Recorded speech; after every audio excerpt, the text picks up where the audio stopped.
우리가 지금 읽어서 스바냐서라고 하는 서신서입니다. 그런데 서신서를 입체적으로 우리가 볼 수 있기 위해서는 반드시 역사서를 병행해서 봐야 합니다. 우리가 신약에 있어서 이제 사도행전 그런 서신서가 있잖아요.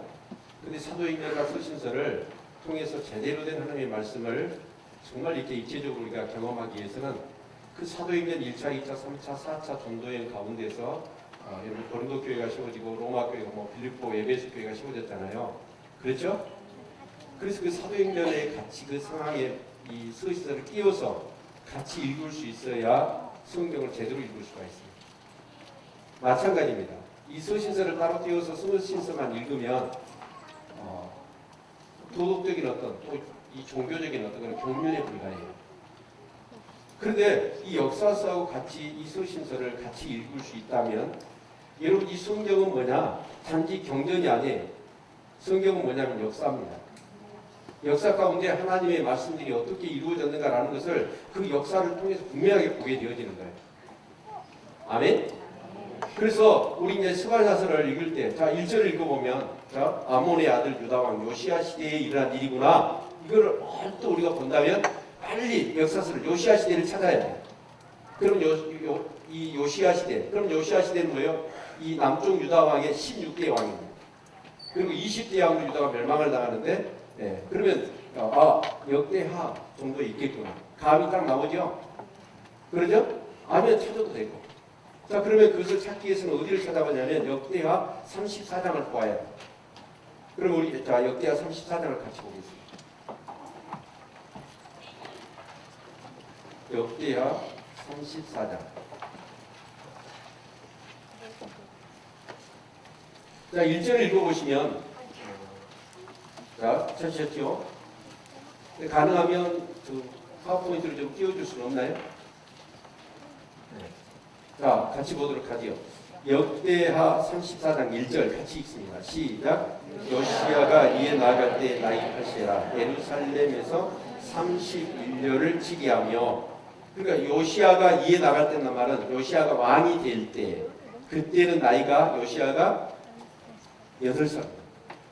그럼 여기서 8살짜리 누구 있나요? 부호 몇 살이야? 8살. 우리 부호 한번 일어나. 9살이래. 그래도 한번 일어나봐. 의자 위로. 의자 위로 올라가. 여애가 왕이 된 거예요.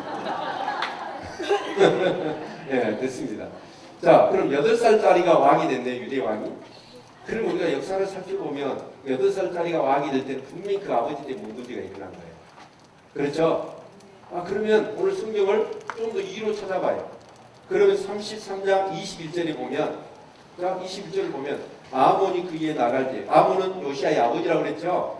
그러니까 아몬이 이에 나갈 때 나이 22세라 예루살렘에서 2년을 치게 하며, 근데 아몬은 요시야 양 아버지 아몬은 2년밖에 왕위에 있지 못했어. 왜 그랬느냐?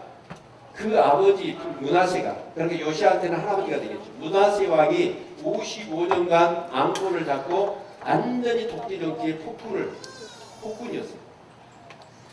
그러니까 그런데 그 왕이 바꿔지기만을 기다렸겠죠. 근데 그 아들 아몬이 왕이 됐는데, 아니 이 아몬은 한술 더 떠서 더 나쁜 거예요. 그러니까 이스라엘 백성이 이제 그 므낫세의 55년의 그 폭정에 시달리다가 꽉 참았다. 완전히 이방 신들을 끌어다가 종교적으로 타락시켜버리고, 이 므낫세 왕이 독재 정권을 펴면서 백성들을 그 권력을 이용해가지고 쫙 뺏어버리고 못 살게 된 거예요. 그러니까 이 백성들이 꽉 참았죠. 그리고 또 뭔가 좀 이렇게 한거를 하려고 했지만 워낙 므낫세가 55년 집권을 하면서 친위대를 만들어 놓고 자기 세력화 시켜놨어요. 그러니까 그냥 거기에다가 반항을 하거나 데모를 하면 잡아 죽이거나 가두는 거예요. 그러니까 워낙 딸싹을 못하고 므낫세 때는 어때요? 그냥 기어다녔다고, 순종했다고. 근데 그 아들 왕이, 이제 아들이 므낫세가 죽고 아들 왕이 좀 바꿔지면 세상이 변할란가 했더니 그 아들이 어때요? 더 형편없는. 그러니까 백성들이 폭발해버려요. 그 중에 이제 신복들이 어떠냐? 이 아몬 왕을 왕에서 끄집어내려서 죽여버려요. 그런데 이제 백성들이 또 다시 어때요? 그 신복들을 또 죽여요. 그러면서 이제 백성들이 이제 북쪽 이스라엘은 19명의 왕이 세워지잖아요. 근데 거기는 북쪽 이스라엘 왕조는 뭐죠? 역성임이 9번 일어나요. 그냥 쿠데타가 일어나가지고 왕국을 뒤집어버린다. 근데 남쪽 유다는 어떻습니까? 신앙의 정토성을 지키죠. 그래서 다윗의 자손들을 통해서 안위가 세워져요. 그렇겠죠? 자, 그러니까 이 8살 먹은 이 요시아가 있으니까 암으로 세우는 거예요. 자, 그런데 그러면 여러분 생각해 보십시오. 8살 먹은 애가 왕이 되었어요. 그것도 자기 보는 앞에서 아버지가 그 신복들에 의해서 살해당하는 것을 봐왔잖아요. 그런 끔찍한 일이죠. 이 요시아에게는 그게 아마 트라우마로 잊혀지지 않는 그런 무서운 끔찍한 일이었어요. 그냥 자연사회도 부모님이 일찍 떠나면 이건 참 아픈 일이잖아요. 그런데 자기 보는 앞에서 그 신복들한테 왕이 살해를 당해요. 이것은 아마 이 요시아에게는 잊혀지지 않는 사건이었을 것 같습니다. 우리 어린 시절에 그런다고 그래요. 가장 오래 기억이 남는 것은 어린 시절에 어떤 것이 기억에 남냐? 무서운 일이 기억에 남아요. 저도 가만 어린 시절을 생각해 보면 언제가 기억난다면 어린 시절에 화장실 가는 게 제일 무서웠어요. 저희 집은 어때 화장실이 쫙 기둥에 있었거든요. 그런데 왜 그때는 그랬는가 모르겠어요. 화장실에 불이 없었어. 그렇죠? 학생들, 우리 초등학생들 뭔 말인지 모를 것 같아요. 근데 불이 없어가지고 그러면서 저희 이숙이 한 번씩 오면 옛날 얘기를 많이 해준대요. 맨날 귀신 얘기를 많이 해요. 처녀 귀신, 달걀 귀신. 그러면서 막 화장실에서 막 시커먼 손이 나와가지고 막 그 용변을 보고 있는데 막 그랬다고 막 그런 얘기를 하니까 화장실 가기가 그렇게 겁납니다. 근데 또 이렇게 화장실을 가보세요. 겨울에 막 바람 불죠. 그러면서 찬바람이 밑에서 푸시씩 막 더러운 냄새에다가 막 올라오잖아요. 그러면 거기서 뭐가 시커먼 손이 나올 것 같아. 그래서 어쩔 때는 어때요? 하얀 종이 주라, 빨간 종이 주라. 귀신 나가지고 그런 것 같잖아요. 저는 그래가지고 한 번은 이렇게 화장실 가고 싶어. 그래서 옛날에 이제 소변은 이제 오강이던 오잖아요. 근데 대변은 어쩌잖아요. 하얀데. 근데 무서워가지고, 너무 무서워가지고, 그 창호 뒤에 문 뚫어진 거 거기만 지켜보다가 그냥 바지에다 싸버려. 얼마나 무섭지. 그래가지고 얼마나 제가 혼이 나고 현대한테 놀림을 받았고. 어쩌다 똥 싼 놈이야. 예. 자, 그런데 이 요시아한테는 어린 시절에 자기 아버지가 왕이었는데 그 신복들한테 살해를 당하는 것, 끔찍한 일을 경험합니다. 그런데 이 요시아에게는 누가 있었냐면 오늘 이 스바냐라고 하는 선지자가 있었어요. 그래서 1절을 다시 한번 볼까요? 1절을 다시 보면 그 역대하는 키워놓고요. 계속 봐야 되니까. 스바냐서 1장을 보면 1절 아모니 아들 유다왕 요시아의 시대에 스바냐에게 임한 여호와의 말씀이라. 스바냐는 히스기야의 형손이요 아마라의 중손이요 그다라의 손자요 구시의 아들이었더라. 그러니까 이 요시아는 히스기야의 형손이었다라는 거예요. 그러면 히스기야가 누구죠? 왕이었어. 그러니까 요시아의 아버지고 아모니의 므낫세가 있고 므낫세의 아버지가 히스기야 왕이에요. 됐죠? 네? 그러니까 이 히스기야의 후손이요. 그러니까 이 스바냐도 누구냐? 앙손이라고. 앙손. 근데 스바냐 이름을 봤더니 스바냐 이름을 어떻게 그 부모님이 지어놨냐면 이 생명을 보호하소서. 이 생명이 보존되기를 원합니다. 이름을 그렇게 지어놨어요. 왜 그랬을까요? 우리가 일단 역사를 보면 자 므낫세가 폭정을 일삼는단 말이에요. 그럴 때 그 폭정을 일삼으면서 누구 관리를 철두철미 하겠습니까? 므낫세 왕이. 앙손들. 왜냐하면 백성들이 어떤 앙손을 잡고 세력화시켜가지고 데모를 일으키고 그러니까 앙손들을 어떻게 여차하면 죽여버려요. 옛날에 그런 일이 많아 있었죠? 네. 이 벌을 키울 때 그렇더라고. 저희 어린 시절에 벌을 키웠는데 아버지가 벌을 이렇게 딱 내놓고는 그 벌이 이렇게 알을 낳는 집이 있는데 많이 있는 곳이 있어요. 그러면 거기에 여왕벌이 지금 자라고 있다고. 근데 그 벌통 안에 여왕이 많이 있으면 어떻게 되죠? 2마리 있으면 2쪽 나고 3마리 있으면 3쪽 나고. 그래서 그 여왕벌을 다 죽여버리더라고요. 그러니까 이 문하세는 철저히 앙손들을 어떻게 해요? 제거한 거예요. 그래서 이 스바자가 태어나니까 그 부모들도 자칫 잘못하면 앙손이기 때문에 죽을 수가 있어요. 그래서 이 아이의 생명을 보존하소서라고 하는 그런 이름으로 이 스바냐를 이름을 지어준 거예요. 자, 그런데 다행히 이제 스바냐는 살아났어. 그리고 이제 하나님의 부름을 받고 선지자가 되었네요. 그래서 이 스바냐는 자꾸 이제 8살 먹은 이 요시아가 왕이 됐을 때 이제 앙손이 같은 친척이잖아요. 그러니까 앙궁이 출입이 비교적 용이했다고 쉬웠어요. 그래서 이 스바냐 선지자는 자꾸 요시아에게 간 거예요. 가서 무슨 얘기를 했냐면 너희 할아버지를 봐라. 그래서 너희 아버지가 죽었는데 어떻게 죽었냐. 그 이유가 무엇이냐. 라고 하면서 하나님의 말씀으로 요시아를 가르친 거예요. 아멘. 그러니까 이제 요시아가 그 누구죠? 스바냐 선지자의 얘기를 듣고 말씀으로 신앙으로 잘 흘러있어요. 그래서 나는 진짜 왕이 돼서는 할아버지나 아버지 같은 왕이 돼서 백성들한테 배신당하고 죽임을 당하는 그런 왕이 아니라 하나님께 영광 돌리며 정말 이 백성들을 위한 왕이 되겠다.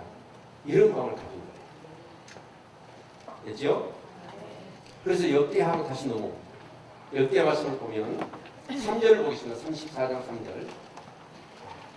자, 우리 친구들 성경 봐야 됩니다. 아멘? 네, 자, 성경을 봅시다. 3절 같이 읽습니다. 시작. 오히려 어렸을 때 곧 이에 있은 뒤에 8년에 그 조상 다윗이 하나님을 비로소 구하고, 여기 8년이면 그러니까 8살에 왕이 됐으니까 왕이 된 지 8년이니까 16살 먹었을 때 이 요시아 왕은 거듭난 거예요. 비로소 하나님을 구했다 라는 말을 들어보면, 그러니까 이제 스바냐 선지자가 자꾸 가서 이 요시아 왕한테 하나님 말씀으로 가르치니까 이제 정말 거듭난 거예요. 그래서 하나님을 구했어. 그리고 그 12년에, 그러면 이제 20세 될 때죠. 그렇죠? 12년에 유다와 예루살렘을 비로소 정결케 하여 그 상단과 아세라 목산들과 아보시겐 우상들과 부호 많은 우상들을 제하여 버리매 무리가 왕의 앞에서 바알된 단을 해파하였으며 왕이 또 그 단 위에 높이 달린 태양상들을 찍고 또 아세라 목산들과 아보시겐 우상들과 부호 만든 우상들을 가루를 만들어 거기 제사하는 자들의 무덤에 뿌리고 제사장들의 뼈를 단 위에 불살라 유다와 예루살렘에 정결케 하였으며. 자, 이게 보니까 이 요시아 왕이 이제 20세 되던 그 할아버지 아버지 때 가져왔던 바알과 아세라와 또 1월 성실을 숭배하는 것들, 또 암몬과 모압의 그런 우상이었던 그 밀곰이라고 하는 그런 우상들을 다 제거해요. 그리고 그 제사장들, 그 단들 다 해파해버려요. 그러면서 이 종교개혁을 일으킵니다. 그래서 8절에 봅니까? 8절 보실까요? 역대하 34장 8절. 요시아가 이에 있으니 18년에, 그럼 26세 되는 때죠. 그 땅과 전을 정결케 하기를 마치고 그 하나님 여호와의 전을 수리하려 하여 아살라의 아들 사반과 부윤 마아세아와 서기관 요아스의 아들 요아를 보낸지라. 그러니까 이제 다 우상들을 제거하고 하나님의 성전을 어떻게 했어요? 네, 정결케 하고 수리를 하려고. 그러니까 그 전에는 전부 다 이스라엘 백성이 하나님을 섬기고 하나님에 나와서 제사를 드리고 정말 그렇게 해야 될 텐데 그들은 어때요? 우상의 제단 앞에 가서 절하고 우상이 빠져버려요. 그래서 그 여호와의 전을 정결케 하고 이제 수리를 한 거예요. 근데 수리를 하다가 어떤 일이 일어났냐면 14절 같이 한번 보겠습니다. 14절 우리가 여호와의 전에 연보한 돌을 꺼낼 때 제사장 일가야가 모세에 전한 여호와의 율법책을 발견하고, 아니 그 성전을 수리하고 청소하다 보니까 모세가 전해준 율법책이 성전에서 발견이 된 거예요. 여기 발견됐다는 말을 우리가 한번 생각해 봐요. 여러분 교회에 올 때 여러분 집에서 성경을 발견해 가지고 교회에 오세요? 오늘 발견해 가지고 성경 가지고 오신 분? 성경은 그게 아니잖아요. 우리 부하가 얘기했듯이 한 끼 식사잖아요. 그러죠? 매일 양식이잖아요. 그러니까 성경이 어디 있는지를 알고 딱 오늘 주일이니까 어때요? 참 멋있는 말이 그 남학에서도 채린이가 간증을 했는데 부하가 했나요? 헷갈리네. 그 성경을 그냥 교회에서 그냥 이렇게 예배 드릴 때 필요한 책으로 봤는데 그게 아니더라. 부하가 있죠? 네. 그거 하나 깨달은 것도 엄청난 거예요. 근데 성경을 평생 보지도 않고 예배 때 어때요? 발견해가지고 예배 드리러 온 사람들이 있어요. 그러니까 이스라엘 백성들이 지금 하나님이 전해주신 그 율법을 주야로 묵상하고 그 가운데 기록한 것을 다 지켜 행하라고 그렇게 모세를 통해서도 여호수아를 통해서 말씀하셨다. 근데 그들은 어때요? 우상에 빠져버린 거예요. 세상에 빠져버린 거예요. 그리고 하나님의 전이고 하나님의 말씀이고 다 제껴나고. 그래서 여호와의 전을 수리하고 통수하다 보니까 그때야 비로소 모세가 전한 그 율법책을 발견합니다. 이스라엘이 어느 정도로 종교적으로 어두웠는지 알겠죠? 네? 자,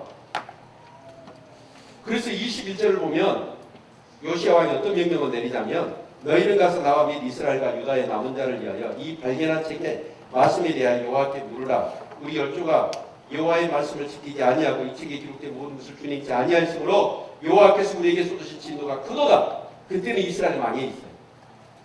아수리의 멸망을 당한 거예요. 그러니까 지금 요시아는 어때요? 그 이스라엘 민족도 자기 민족으로 온 거예요. 그래서 이제 그 말씀을 전부 다 낭독하고 그 말씀을 가르치라. 그리고 35장 봅시다. 35장 1절을 보시면 역대하입니다. 요시아가 예루살렘 여호와 앞에서 유월절을 지켜 동월 14일에 유월절 어린 양을 잡으니라. 그런데 여기 18절 말씀 35장 18절 볼까요? 선지자 사무엘 이후로 이스라엘 가운데서 유월절을 이같이 지키지 못하였고 이스라엘 열왕도 요시아가 제사장들과 레위 사람들과 모인 온 유다와 이스라엘 무리와 예루살렘 거민과 함께 지킨 것처럼은 유월절을 지키지 못하였더라. 그러니까 사무엘 시대, 그러니까 다윗 시대까지 사무엘 선지자가 살아있을 때는 유월절을 지켰어. 그 유월절은 뭐예요? 그 이스라엘 백성이 출애굽을 했을 때 그 유월절 죽음의 사자가 넘어가고 구원받은 사건이잖아요. 그 구원의 감기가 가지고 매년마다 유월절 절기를 지키라고 그랬다. 그런데 사무엘 선지자가 죽다 이스라엘은 지금까지 유월절을 제대로 지켜보는 거예요. 그러니까 우리 한번 다시 한번 봅시다. 자, 지금 기도 시간 안에 있는 뜻입니다. 자, 성전은 제껴놓고 어디 가서 제사 드렸어요? 우상 앞에 가서. 하나님의 말씀은 어때요? 그냥 어디가 있는지도 몰라요. 그 유월절 절기 매년 지키라는데 절기도 지키지 않아요. 그러니까 이스라엘이 완전히 영적으로 어두워져.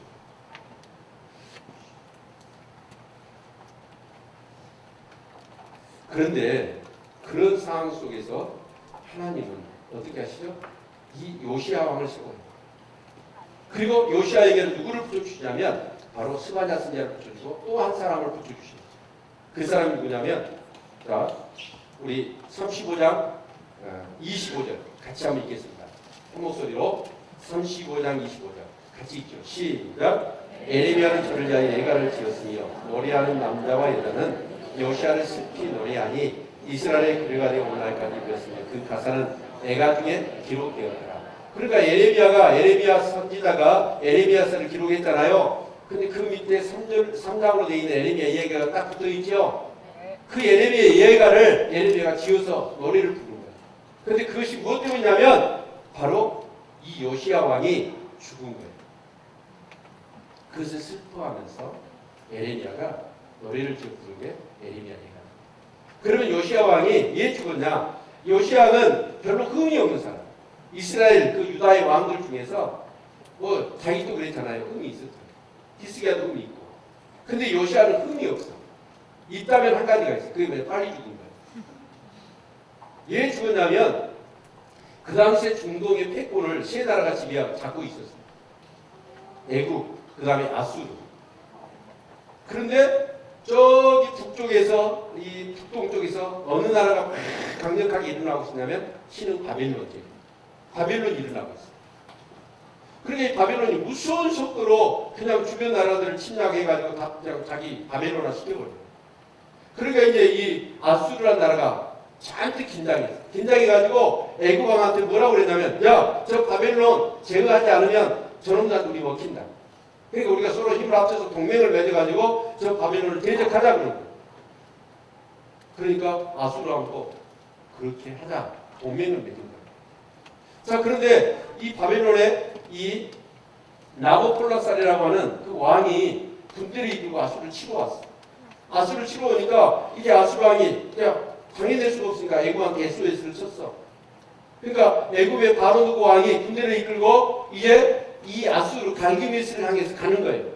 근데 그 갈기메스를 아수르로 가려면 반드시 어디를 통과해야 돼요? 유대 땅을 통과해야 돼요. 그러니까 이제 이 요시야 왕한테 바로누고 애굽 왕이, 야, 너하고 나하고 상관이 없으니까 길만 떠주라. 우리는 가서 전쟁하고 돌아올 테니까. 그런데 이 요시야 왕은 종교개혁을 일으키면서 사실은 어때요? 이 유대가 아수르의 영향을 너무 많이 받았어요. 그러니까 아수르를 배격해. 그러다 보니까 애굽 왕의 요구를 들어주지 않고, 안 돼! 우리나라 들어갈 수 없어. 길을 열었지 않아.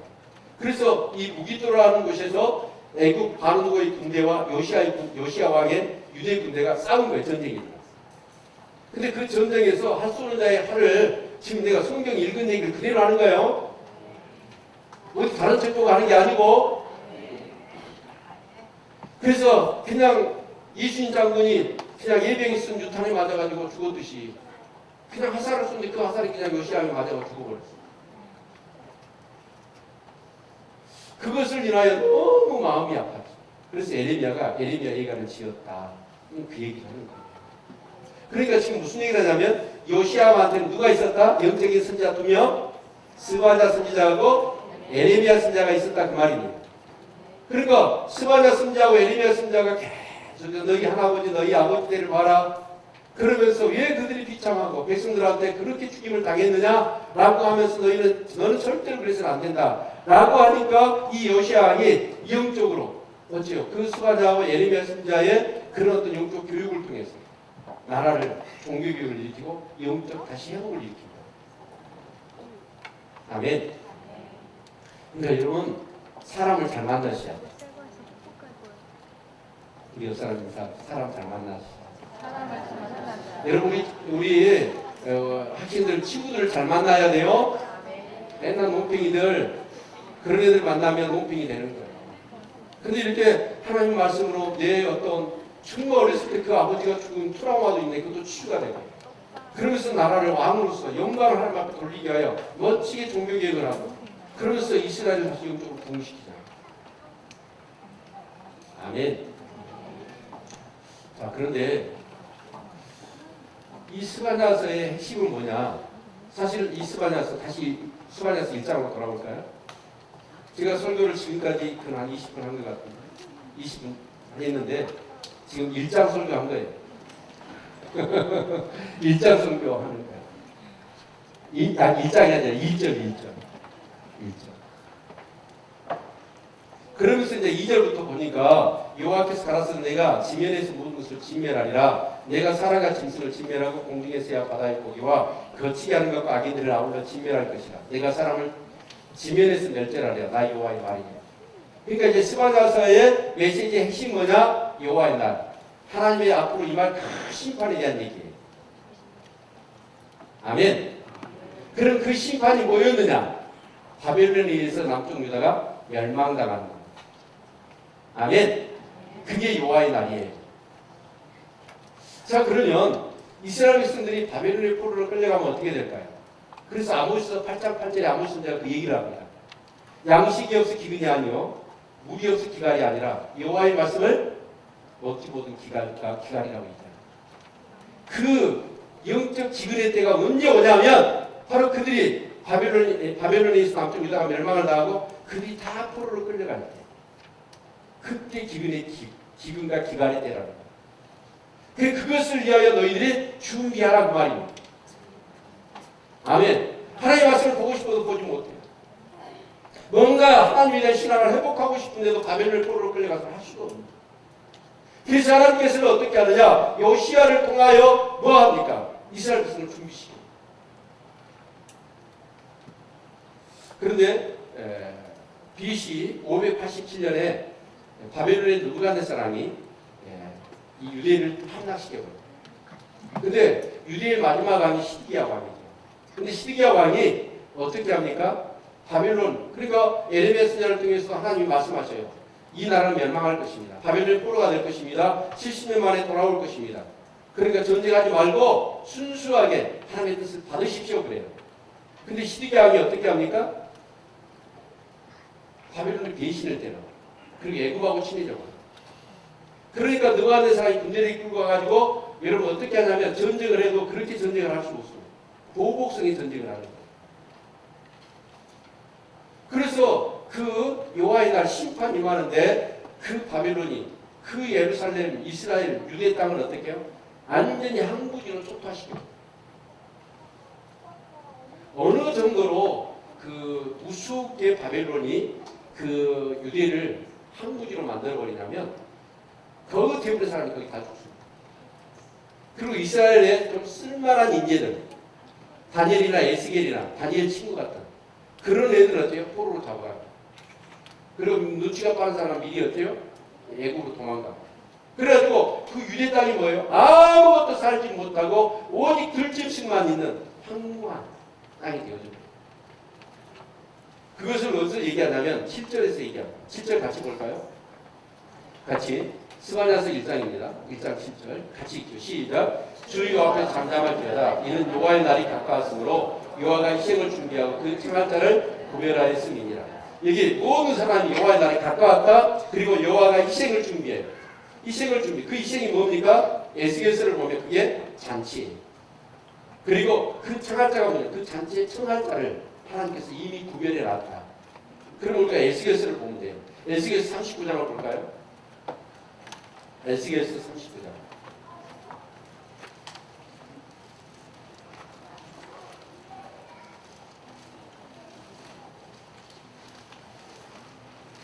자, 17절부터 볼까요? 17절부터 보십니다. 에스겔서 39장 17절. 자, 같이 한번 읽죠.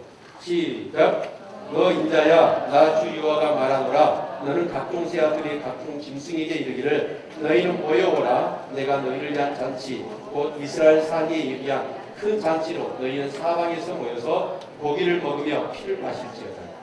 아니 청할자를 구별하는데 그 청할자가 누구냐면 공중의 각종 새들과 들의 각종 짐승들을 얘기합니다. 그리고 잔치는 뭐예요?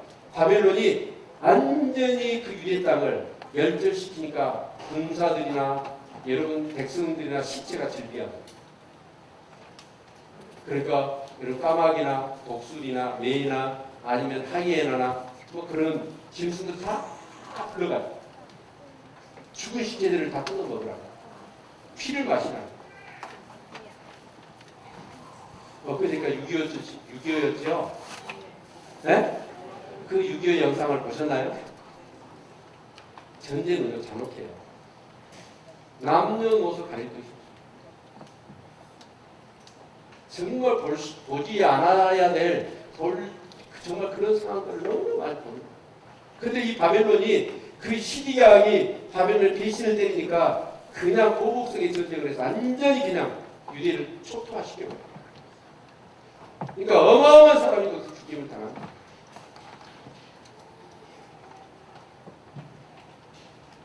그런데 그 죽임을 당한 사람들이 대부분 누구냐면 여기 보면 자 4절부터 볼까요?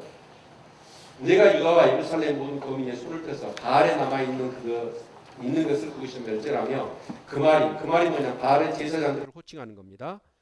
그마름이란 이름과 및 그 제사장들을 아울러 멸절하며 무릇 지붕에서 하늘의 일월 성신에게 경배하는 자와 일월 성신은 어디서 왔냐면 아수르하고 애굽에서 온 겁니다. 그리고 또 말가면은 어디냐면 암몬과 모압의 우상입니다. 그런 우상 숭배를 하는 그러니까 여기 보십시다. 5절 무릇 지붕에서 하늘의 일월 성신에게 경배하는 자와 경배하며 여호와께 맹세하면서 말감을 가리켜 맹세하는 자와 그러니까 이 사람은 뭐 하는 사람이에요? 하나님도 섬기고 우상도 섬기는 양다리 걸친 신앙인들. 그렇죠? 예. 그러니까 우상 숭배자들. 두 번째는 양다리 걸친 사람들. 세 번째는 누구냐? 6절 여호와를 배반하고 쫓지 아니한 자. 전에는 하나님을 믿었는데 하나님 앞에 배신 때리고 믿음을 저버린 사람들. 그리고 네 번째는 누구냐? 여호와를 찾지도 아니하며 구하지도 아니한 자. 이건 이제 하나님을 믿지 않는 사람들. 그런 사람들을 하나님이 뭐 하시겠다? 멸절시키시겠다라는 거예요. 아멘. 그러니까 여러분 전쟁이 일어났는데 바벨론이 전쟁을 일으켰는데 누구만 죽였냐면 하나님 말씀하신 이런 사람만 죽인 거예요. 진짜 요시야 왕이 종교개혁을 일으켜서 말씀 붙들고 그렇게 된 사람은 하나님 살려주셨어. 그리고 그들을 어디로 끌고 가요? 바벨론으로 끌려가. 그 증거가 뭐예요? 다니엘이나 다니엘 세 친구잖아요. 그렇죠? 그들은 바벨론의 땅에 끌려가서 느부갓네살 왕이 신상만으로 여기다 절하라는데 절대 절할 수 없다는 거예요. 극렬히 타는 풀무불에 집어넣는다 해도 나는 절하지 않겠다. 사자굴에 집어넣는다 하더라도 다니엘은 어때요? 기도를 포기할 수 없게 그 신앙이 되었어. 아멘. 그러면서 9절 보면 그날의 문턱을 뛰어넘어서 강포와 길로 자기 주인의 집에 채운 자들을, 그러니까 문턱을 뛰어넘어, 그러니까 주인이 얘기하는 거예요. 저 집에 좋은 거 있다더라. 그러면 그 집의 종들이 그 문턱을 뛰어넘어가서 그 집에 있는 것을 그냥 강탈해가지고 주인의 집을 채우는 놈들, 그런 놈들을 하나님이 절대로 심판하시겠다. 그런데 10절에 나 여호와가 말하노라 그날의 어문에서는 곡성이, 그런데 이스라엘은 4개 문이 있어요. 4개 문이 있는데 그 어문이 북쪽문입니다. 바로 PC 게이트라고 그러죠. 그러니까 물고기, 수산물이 들어오는 문이에요. 그러니까 수산물이 올 수 있는 것은 요바하고 갈릴리 바다거든요. 이게 북쪽에 있어야 되잖아요. 갈릴리 바다. 그러니까 이제 그 어문이 북쪽 문을 얘기합니다. 이제 거기서부터 어떻게 해요? 북쪽에서 바벨론이 쳐들어오니까 북쪽 문을 통해 들어오는 거지. 그러면서 곡성이 거기서 제2 나오고, 그 두 번째 제2구역에서 부르는 자의 소리가 나오고 작은 산들이 무너지는 소리가 일어나리라. 막데스 거민, 예루살렘 성 안에 있는 그 골짜기 막데스. 근데 이 막데스란 말이 뭐냐면 절구라는 뜻이에요. 그러니까 거기서 이렇게 절구처럼 그들이 짓밟힐 것이다 라는 얘기죠. 그러면서 12절에 그때에 내가 등불로 예루살렘을 두루 차라. 예루살렘을 등불을 가지고 두루 찾는 거예요. 찾아서 무릇 찢기같이 가라앉아서 심중에 스스로 이르기를 여호와께서는 복도 내리지 아니하시며 하도 내리지 아니하시야 하는 자들을 벌하리라. 뭐 하나님이 있다냐? 뭐 벌을 내리고 상을 줘? 복을 줘? 그렇게 하나님에 대해서 무감각한 사람들을 다 하나님께서 어떻게 해요? 등불을 가서 찾아내서 그들을 멸절시키겠다라는 얘기예요. 그런데 실제로 지금 이 스바냐 선지자가 이 예언을 요시야 때 했잖아요. 근데 요시야 다음에 뭐죠? 요아하스 왕입니다. 그 다음에 요아김, 그 다음에 요아긴, 그 다음에 시드기야. 이 왕들이 나라를 맡았던 때는 불과 10년도 안 됩니다. 팡팡 갈아치워지죠. 애굽에 의해서 또 바벨론에 의해서 왕들이 갈아치워집니다. 자기 임의로 왕이 세워진 게 아니에요. 그러다가 여러분 바벨론이 멸망을 당해요. 지금 무슨 얘기죠? 스바냐 선지자가 예언했던 예언대로 바벨론이 587년에 유다를 함락시키고 멸절시켜 버린 거예요. 아멘. 그러니까 여러분 이 스바냐 선지자가 예언한 것이 그 이후에 그대로 이루어졌다.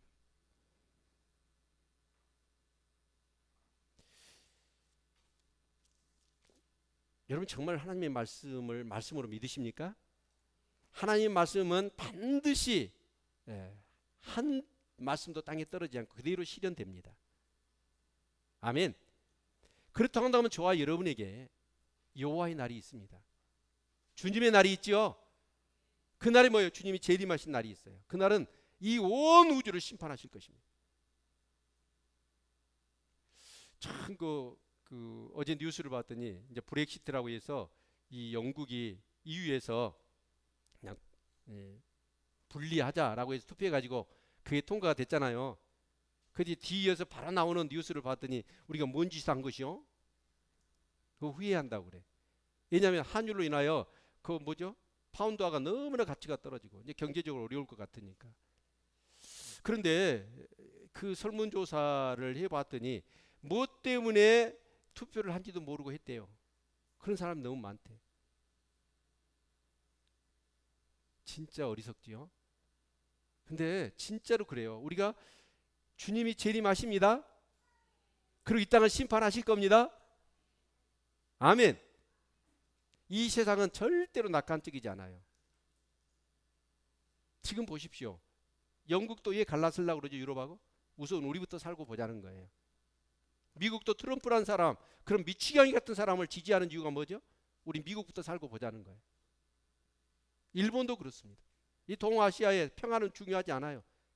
그래서 자꾸 우경화 되잖아요. 이기주의예요. 국가도 그렇고 각 개인도 그래요. 자기밖에 몰라요 지금. 여러분, 이 세상은 전부 다 하나님 말씀대로 지금 되어져 가고 있습니다. 주님이 재림하실 겁니다. 그리고 심판하실 겁니다.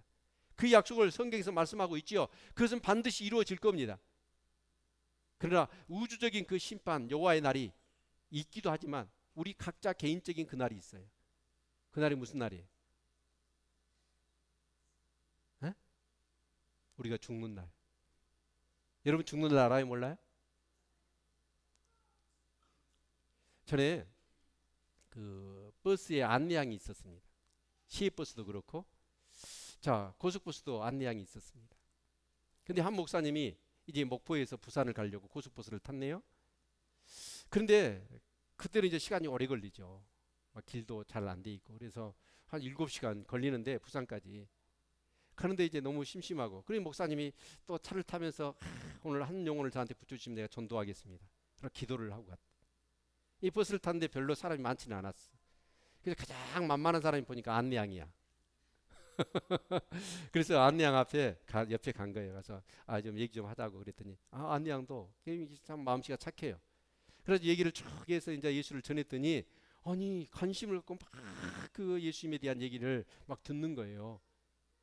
그러면서 이 아가씨가, 이 안내양이 무슨 얘기를 하냐면, 와, 지금까지 내가 살아가면서 이렇게 좋은 분을 나한테 소개해 준 분이 왜 한 분도 없었는지 모르겠다 라고 하면서 그 아가씨가 그 자리에서 예수님을 영접한 거예요. 그리고 이제 부산이 도착해서 그 목사님하고 빠이빠이 했어. 빠이빠이 하면서 이 안내양이 정말 상냥스럽게 그러더래요. 너무나 고맙습니다. 예수 복음 나한테 증거해주고 예수 영접하게 해주셔서. 그래서 목사님은 언제 다시 뵐 수 있을까요? 근데 언제 뵐 수 있어요. 그래서 못 뵙더라도 하나님 나라에서 가서 만나요 그랬대요, 안내양이. 근데 그 다음날 목사님이 뉴스를 들었는데, 그 고속버스가 그 고속도로에서 그 반대편은 덤프트라고 정면 충돌을 해서 그 기사하고 안내양이 죽었어. 여러분, 정말 하나님께서 그 안내양을 사랑한 거죠. 그러죠? 그래서 하루 전날 목사님을 만나게 해가지고 예수님을 영접하게 했어. 그래서 천국 가게 한 거예요. 아멘. 저 여러분도 마찬가지예요. 언제 죽을지 몰라. 언제 돌아가실지 몰라. 이 스바냐 선지자를 통해서, 그리고 요시야를 통하여 그 모든 것을 준비하셨지요. 근데 그 스바냐가 예언했던 그 말씀은 그대로 이루어졌어요.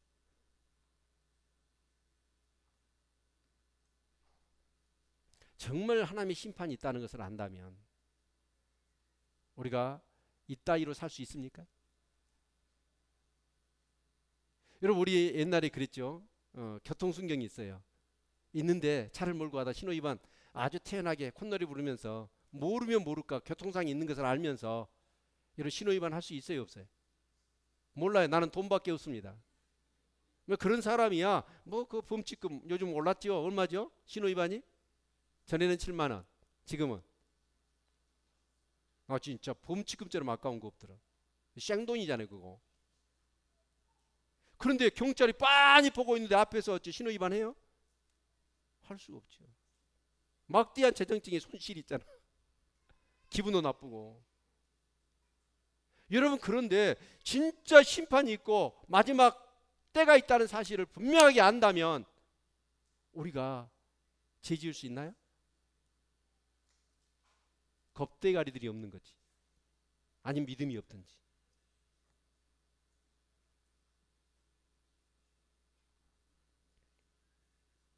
어디 양다리를 걸쳐요?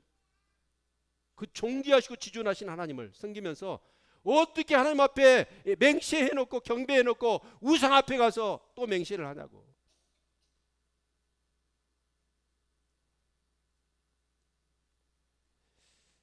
사랑하는 성도 여러분,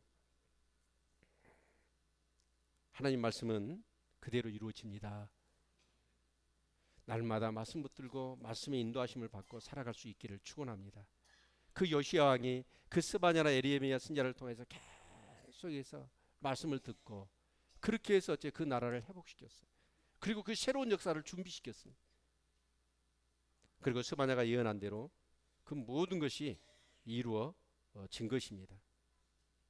사랑하는 성도 여러분, 정말 하나님의 말씀을 사모하시고 말씀을 따라 인도함을 받고 살아가는 저와 여러분의 삶이 될 수 있기를 축원합니다.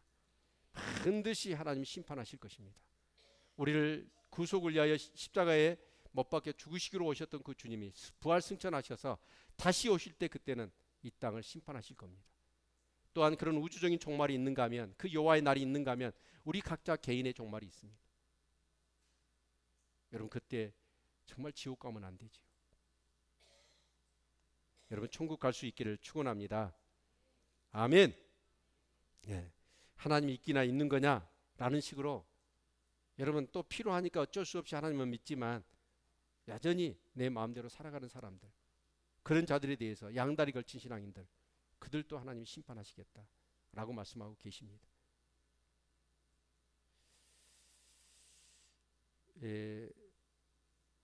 그 1907년에 평안 장대영 교회에 부흥이 일어났습니다. 정말 그 동양의 이 동방의 예루살렘이라고 할 정도로 평양은 영적으로 뜨거웠습니다. 그런데 1910년 8월 29일 날 한일 합방이 일어납니다. 그래서 우리나라의 자주권이 일본에게 넘어가 버립니다.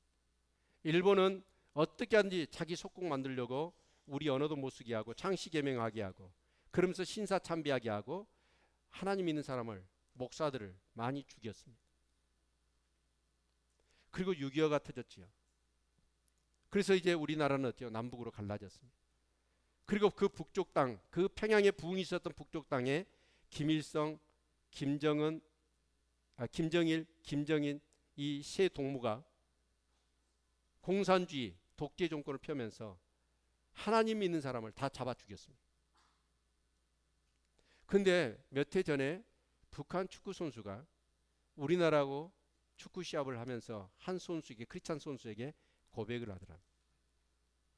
나의 어머니가 나를 위하여 매일 기도하고 있습니다. 여러분, 1907년에 일어났던 그 부흥, 그것을 경험했던 그 세대가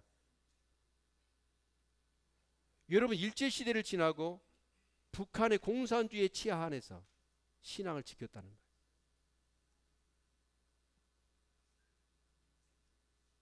축구 선수 정도 되어지면 대표 선수니까 얼마나 북한 당국에서 성분 조사했겠습니까? 그런데 그 축구 선수는 아무도 모르게 그 부모님이 신앙을 유지하고 있는 거예요. 그리고 그 신앙을 가지고 그 자녀를 위하여 기도하고 있는 걸 얘기해 준 거예요. 요시아 시대 때 이 이스라엘 백성들이 영적으로 회복되어졌기 때문에 나라가 빼앗기고 바벨론의 포로로 넘어갔어도 거기서 끝까지 신앙을 지키고 바벨론 70년 포로가 돌아왔을 때 그들은 어떻습니까? 오히려 더 영적으로 뜨거워져서 진짜 우리가 이 나라를 잃어버렸고 이 다른 나라에 포로로 끌려와서 이렇게 고생을 해야 했는가? 하나님을 잃어버렸고 말씀을 놓쳐버렸기 때문이다. 그들은 각성합니다. 그래서 그들이 돌아와서 철저히 성전 중심의 말씀 중심의 공동체를 이루지요. 그게 어디서 이루어졌냐면 바로 요시아 시대 때 종교개혁과 영적 회복을 통하여 그 씨들이 바벨론에 넘어간 거예요. 그 한난이 왔는데도 불구하고 하나님은 진멸하기로 하는 자들만 진멸하셨지 진짜로 영적으로 깨어져 있는 자들은 안 죽였단 말이에요. 바벨론 포로 끌어갔어. 그들은 씨예요, 씨. 그들을 통하여 그 후손들이 다시 돌아와서 하나님 나라를 세워야 하기 때문에 어떤 상황과 어려움이 온다 할지라도 여러분 우리가 하나님을 붙드는 신앙과 말씀을 붙잡으면 우리는 살아남습니다. 그리고 우리를 사용하실 것입니다. 우리에게 소망은 뭡니까? 갈수록 우경화되어지고 자기밖에 모르고 나라도 개인들도 집단도 이기주의예요. 이런 상황 가운데 우리 마음과 양심과 우리의 신앙을 어떻게 지킵니까? 말씀밖에 없어요. 우리 옆 사람 인사 말씀밖에 없습니다. 여러분 어떠한 말씀을 붙드십시오. 우리 교인들 너무 말씀을 몰라요. 그리고 말씀은 말씀이고 나는 나요. 우리 그 구속사 시간에 자기 부인이 뭐라고 그랬죠? 양옥희라고요? 자기 부인이 뭐예요? 들려오는 말씀과 내 생각이 다를 때 내 생각을 내려놓고 하나님의 말씀에 순종하는 거, 그게 자기 부인이에요. 대개가 들려오는 말씀과 내 생각은 다릅니다. 근데 대부분 어떻게 살아버리냐? 자기 부인을 안 해요. 하나님 말씀은 제껴놔버리고 내 생각 따라버려. 그러니까 우리가 하나님의 영광을 체험하지 못하고 우리의 삶 가운데 기적이 없는 거예요.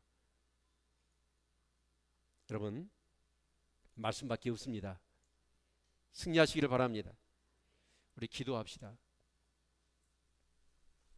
우리 옆에 자녀가 있으면 자녀의 손을 잡고 여러분 같이 기도했으면 좋겠어요.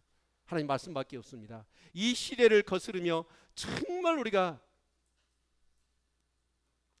소망을 갖고 살아갈 수 있는 것은 말씀밖에 없습니다. 하나님 우리의 가정이 우리가 말씀의 사람이 되게 해주시고 기도의 사람이 되게 해주옵소서. 우리 같이 한번 2, 3분 기도하도록 하겠습니다. 우리 하나님 앞에 기도하겠습니다.